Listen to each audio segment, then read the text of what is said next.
These guys do not give me a break. We're at a point in the games industry where your average everyday Joe, your armchair gamer, would do a better job at running these companies than their own CEOs would. I have been watching on in horror as PlayStation, a company that for all intents and purposes has all the cards to play, just keeps making the wrong move over and over again. It's almost pathological. It's like they're trying to drive me insane. They have audiences that are on their hands and knees that are begging them, please take my money, but instead they choose to go and focus on live service games, on games that nobody's asking for, while burning billions of dollars. Their grandmaster plan, their solution to all of this, double down. Close studios for extra leverage. Oh, and apparently, stop selling games on PC. That's an idea. That's definitely something at the very least. PlayStation, like many other brands, is on a rapidly increasing decline. And it's all because they just choose to ignore their single-player audiences, the people that helped them make their brand, that made PlayStation what it is, to go and instead mangle their favorite franchises into live service games, all in a desperate attempt to increase their revenue. Today, I want to talk about the decline of PlayStation. I want to talk about the closing of Bluepoint, some of their future plans that I definitely don't agree with, and how out of all of the other publishers that are out there, this is one of the very few that could pull out of a tailspin, though they likely won't. But before that, today's video is sponsored by Boot.dev. Yes, they are back again because they believe this is one of the best communities and one of the best channels to try to reach out to people that want to code their own games and work on their own terms. Out of any of the learn to code platforms, these guys have cracked the code and realized that boredom isn't a personality flaw. Boot.dev is hands-on right from the start. It's built like an RPG. You're earning XP, you're leveling up, you're fighting bosses, clearing quests, and you're solving real back-end development problems instead of just watching somebody else type. And when you hit a wall, you can talk to Boots, their Bear Wizard AI tutor that's programmed not to just dump answers on you and move on, but instead ask follow-up questions and nudge you back on track so you actually understand what you're building. They also added the training grounds, which is basically infinite practice. If something's not clicking for you, you can just grind challenges until it does and then keep moving. All of the lessons on this website are free to read and watch. I try to make sure that everybody understands this. You guys can go and demo basically the entire thing if you wanted to. You could go learn all of this on your own. All of the information is free for you. You can even demo some of their interactive parts. Paid just unlocks the full hands-on coding, the AI help, and the progress tracking. So just go check it out. If you want to give it a try, go to boot.dev and use code LegendaryDrops to get 25% off your first entire year on an annual plan. The link, the code, and the QR are all on screen, and also there's going to be a link in the description down below. Go and check them out.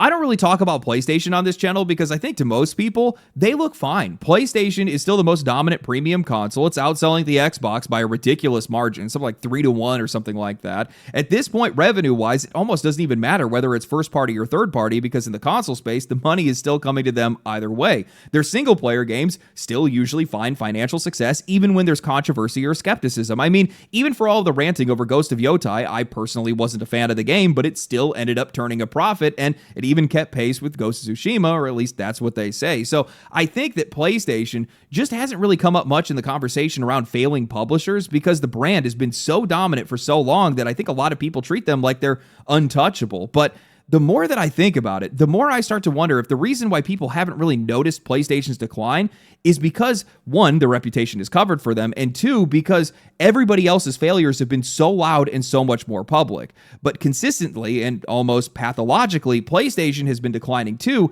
It's just been quieter, well, until recently.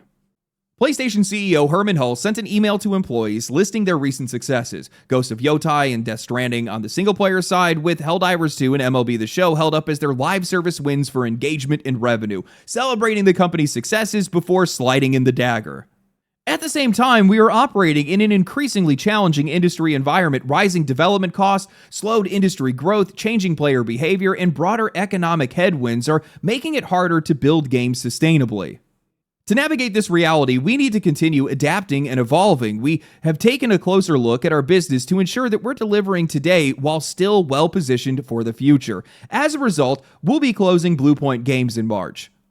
That's one way to make an announcement. Don't you guys just love the way that these CEOs talk? PlayStation destroyed the studio through sheer incompetence. Bluepoint did not become unsustainable. Sony made them unsustainable. They made themselves unsustainable. They didn't have to buy Bluepoint. They didn't need to. Sony was already outsourcing remakes to them. Bluepoint did the Demon Souls and Shadow of Colossus remakes as outsourced work, and they did great. They could have just kept it at that. But of course, they couldn't. They decided they wanted to scale up. So they buy Bluepoint in 2021, and they position them as the specialist for remakes and remasters. The idea of being able to offload your re-releases to Bluepoint so you can let your core studios focus on new IP and mainline franchises. Well, at least that was the plan until they reportedly ruined their relationship with From Software, taking Bloodborne off of the table, leaving them with nothing but remasters and nothing else to work on. PlayStation clearly assumed that the market was ready for a flood of remasters and remakes, and while one of those remakes definitely would have done well, it just isn't. That's the first part of their problem. The market has been really lukewarm when it comes to a lot of these games, and it sure as the hell does not justify them buying an entire studio to feed it. Hell, that was proven in just a matter of, a couple of years, as PlayStation was turned into a living meme for re-releasing the same games over and over again while also having no new games to show for it. Now, beyond that, these guys didn't even commit to their own plan, because this entire deal after Bloodborne got pulled was Sony dragging Bluepoint into their live service push, which is the real reason why this studio ended up on the chopping block. This studio is yet another victim of one of the weirdest campaigns of driving PlayStation off of a cliff. That campaign was the 12 live service games by 2026 proposed just a few years ago, and it was borderline insane. Most of these projects were supposed to be new IP, and it's all ended in failure, being the heart of PlayStation's recent decline.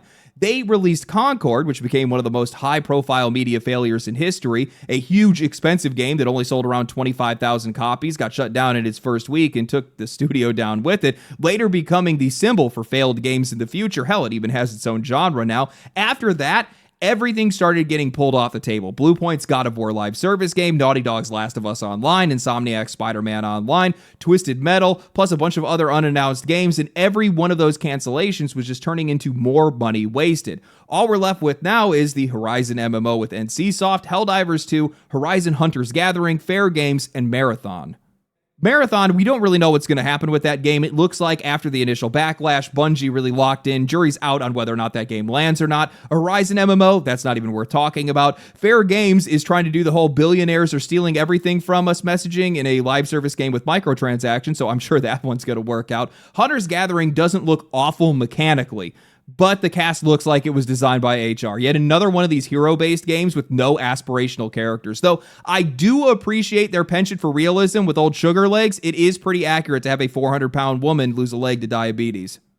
So really, that just leaves Helldivers 2. PlayStation sacrificed billions of dollars in multiple studios for one moderately successful live service game. A moderately successful live service game that they likely were not betting on. One that they nearly assassinated through retroactively region locking its purchase and also wanting to force people into PlayStation logins to be able to boost their subscriber numbers for their shareholders. But if we are generous and we say that Marathon succeeds as well, that means that these guys are going to go 2 out of 10.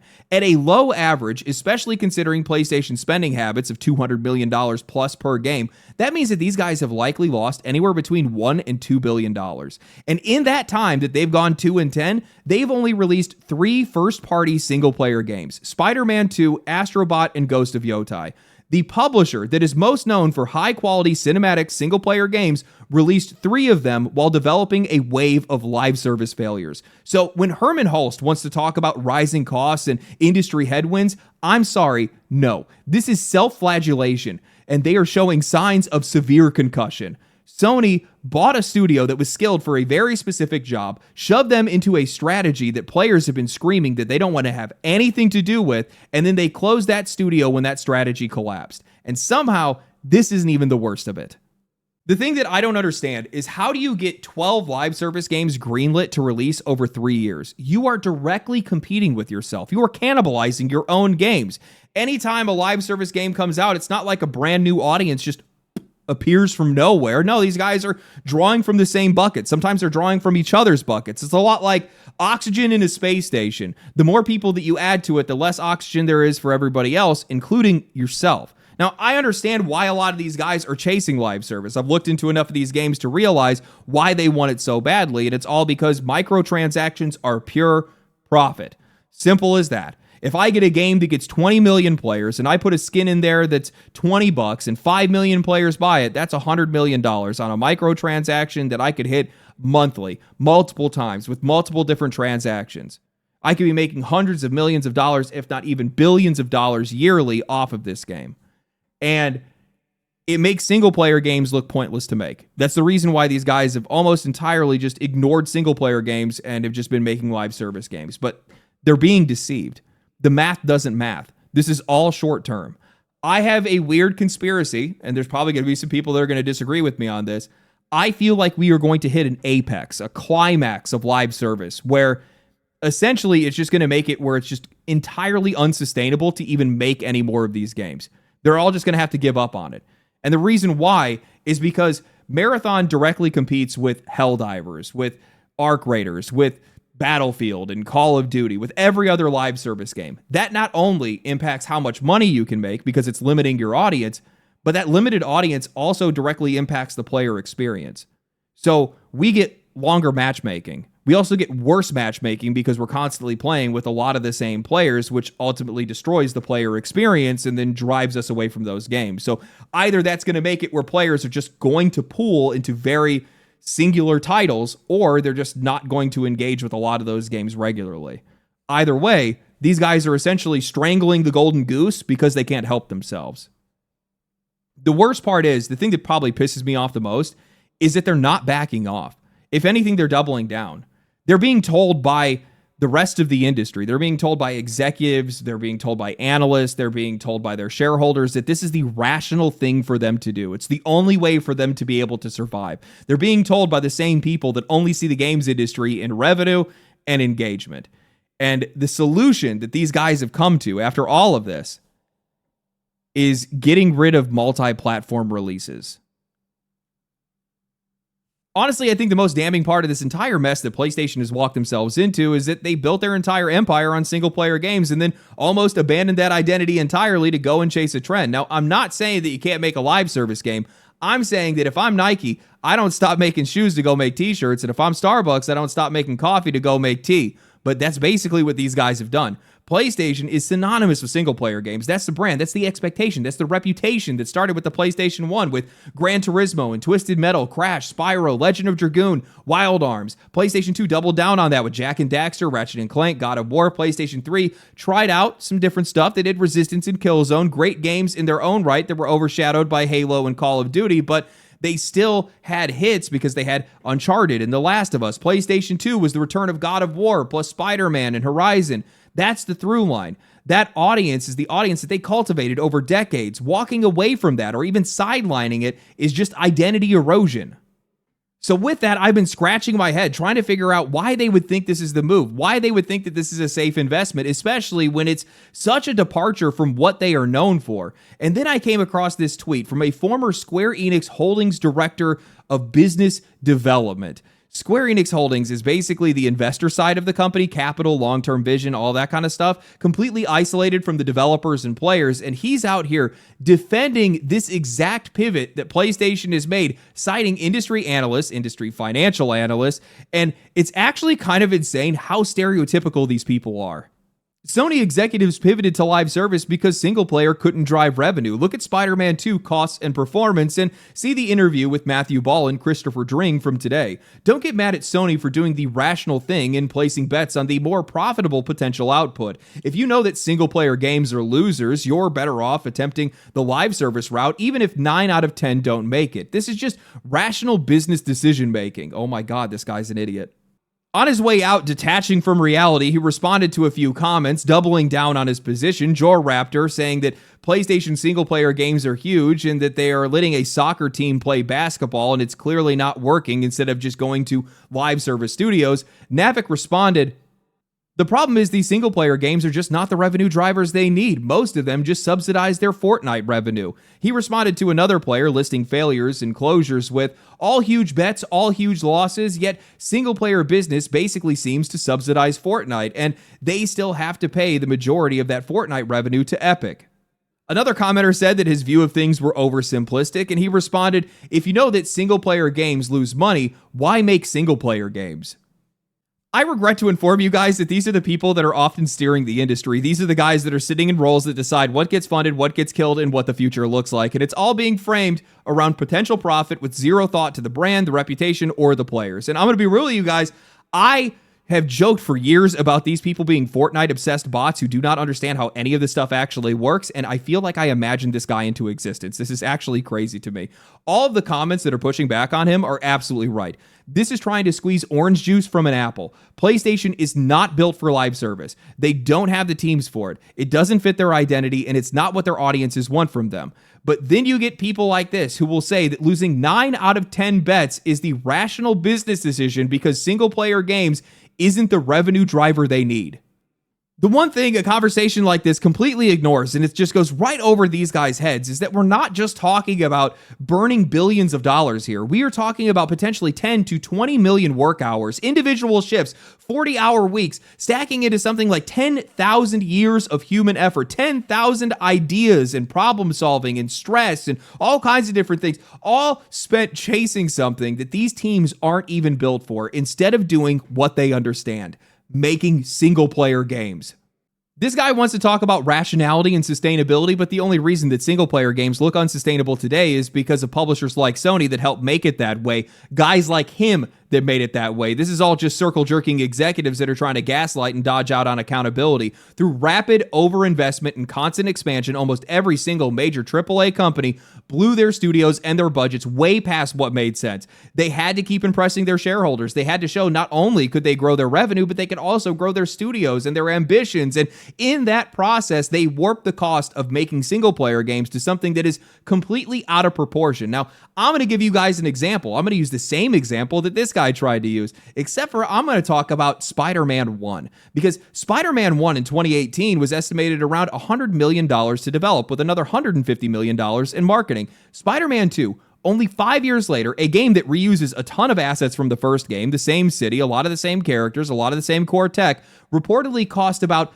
$315 million to develop, with another $150 million in marketing. That's roughly $450 million all in 5 years. PlayStation somehow managed to triple their development costs for a sequel that was built on an existing foundation. And now Spider-Man 3 is reportedly being talked about being at, around, I don't know, a $385 million budget.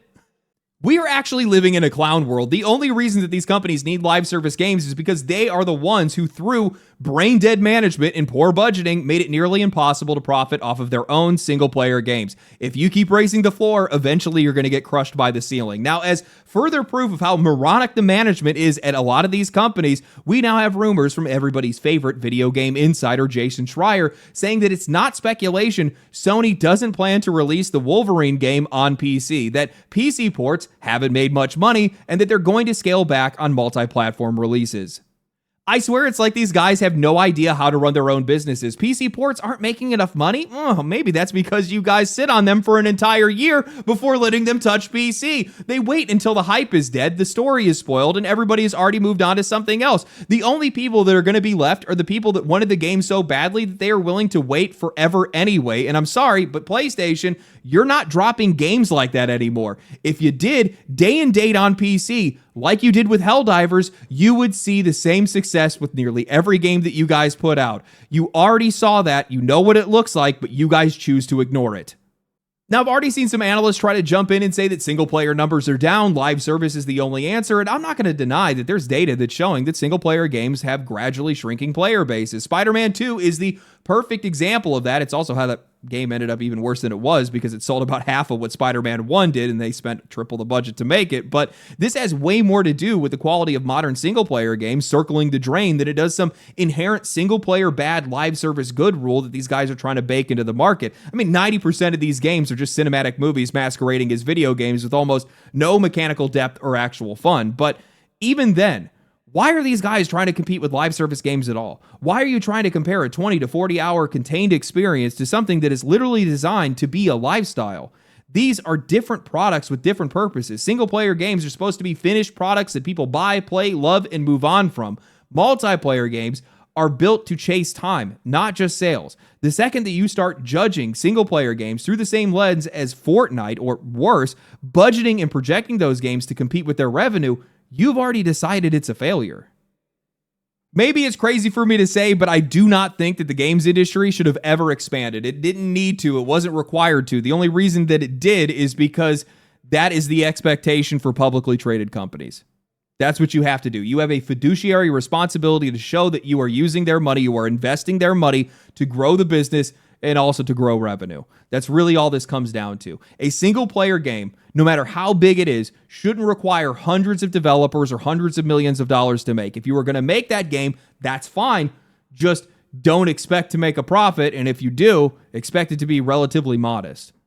I was looking at the financials of Spider-Man while I was making this video, and while that game still had the same completion time as the first game, 15 to 20 hours or something like that, they spent an additional $40 to $50 million just on cinematic cutscenes. The Last of Us really did ruin the games industry. It's just wasteful spending. It's all money that's going to things that have no impact on the player experience. That's really all it comes down to. If anything, it has a negative impact on how the players experience the game, because in most cases, they're just sitting around watching that game instead of actually playing it. You know, the old way that you guys used to make games still works. Indies prove it. Expedition 33 just proved it. The industry didn't change. You did. Also, these marketing budgets. These companies have to be filled with people that are just vying for job security. They're just walking around gaslighting the rest of these executives, being like, no, the game didn't turn a profit because of some market conditions, because of players' taste, because of all these other things that I'm going to make up that hopefully you're not going to try to track later or anything like that. It's definitely not because we spent the same amount or more than the game's development budget on marketing costs. All you need is a good trailer and a great game. The internet is just going to do the rest for you. You know, I was in Hollywood recently, and they still have billboards up in downtown Hollywood for Borderlands 4. And they've been there since before the game released. And they're right next to the Chinese theater. I took the time to go and look it up to see how much those guys are spending, since there's like 4 or 5 billboards that were down there. They're spending anywhere, or they've spent anywhere, between $300,000 to $700,000. Maybe even more than that. Wow. That's all I have to say. Wow. Anyway, hope you guys enjoyed the video. If you guys did enjoy the video, like the video, subscribe to the channel. Make sure that you guys comment down below. Share the video with your friends. Share it on social media. Grow my influence, as I always try to tell you to do. And I will catch you guys in the next one. Stay cool, stay righteous, stay safe. Peace. Family, family, family, family.